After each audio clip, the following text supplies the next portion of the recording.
again, thinking! I'm Sean Bradeseth, and I've been thinking about some names.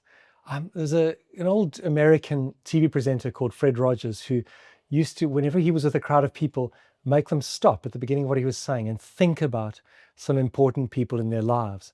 And he would give time to it and let them think about what these people meant to them. I want to read out 20 names of people I've never met, but they mean something to me, and I'll tell you why. And these are their names: Bishoy Adel Khalaf, Samuel Al-Home Wilson, Hani Abdel Masih Salib, Meled Makin Zaki, Abanub Ayad Atiyah, Izzat Bushra Nassif, Yusuf Shokri Yunan, Kyrilos Shukri Fawzi, Majid Suleiman Shehata, Samuel Stephanos Kamel, Malak Ibrahim Siniot, Bishoy Stephanos Kamel, Mena Fayez Aziz, Gurgis Melad Sniot, Tawadros Yusuf Tawadros, Esam Badr Samir, Luke Ngati, Jaber Munir Adli, Malak Faraj Abram, Sameh Saleh Farouk. It's been 10 years since those 20 men, those 20 names, those 20 people were captured from a construction site early in the year, 10 years ago. They were in Libya, they were working, they were Egyptian migrant workers working in construction. They were captured by ISIS.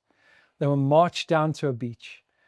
And there, in front of cameras, and it was filmed and sent around the world with joy, and amongst those who want to strike terror in people's hearts, it was sent around the world.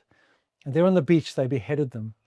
And what these men had done was the crime of being Christians. They professed the Lord. And this happened 10 years ago. It's amazing to think it's been 10 years. Many people have seen stills from the footage when they were still being marched there or lined up next to each other in their orange jumpsuits. And they were Coptic Christians. And there, those names that I've just read, those men died on that beach. And for many of them, when you saw some of the footage, they were quietly saying things. You could see them saying things. And what they were saying was they were just calling out to the Lord. They were just confessing Jesus. And there actually was a 21st name. There was a 21st person. And his name was Matthew Ayariga. And he was from Ghana. He wasn't from Egypt like them, but he was also in Libya working construction.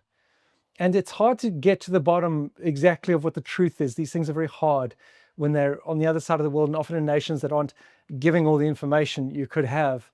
But it seems as though this man, Matthew Ayariga, might not have actually been a Christian, but saw what these men had gone through, or saw that they were captured. And one of the quotes they've got from him is to say, "Their God is my God." And he went, and initially when this had happened 10 years ago, I heard that there might have been one man among them who had been born again for like a day. And it seems like it might have been him. And there he was, taken with him, this man. And there on the beach, they knelt together and their lives ended. I want to recognize that a decade has passed since that happened. I want to recognize that these men died not harming others. They weren't martyrs who died for some cause in which they took the lives of others. They died confessing Jesus. They died giving their lives for the fact that they would not turn on him. They would not turn on the Lord.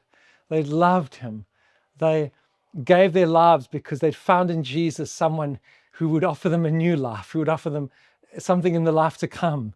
It's such a sobering moment. It's such a sobering memory and a part of history to remember that all that matters is actually the life that's to come. And everything we do in this life informs everything that happens in the life to come.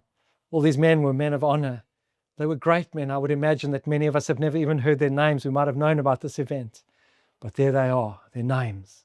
Before God, there's not a memorial before God. Before God, they're alive. They're with him. The Bible speaks in Revelation of those. It even says those who've been beheaded. They cry to the Lord for justice. Well, God is giving them justice. He's brought them into his kingdom and into their eternal home. We praise God for them. I want to urge you to remember those who've taken their stand for Jesus.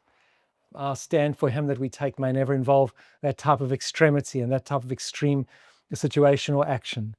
But we confess Jesus again today. We confess him, we love him, we live lives of peace and of love and of kindness and graciousness. And we confess him till the end. Praise God for their lives. The end!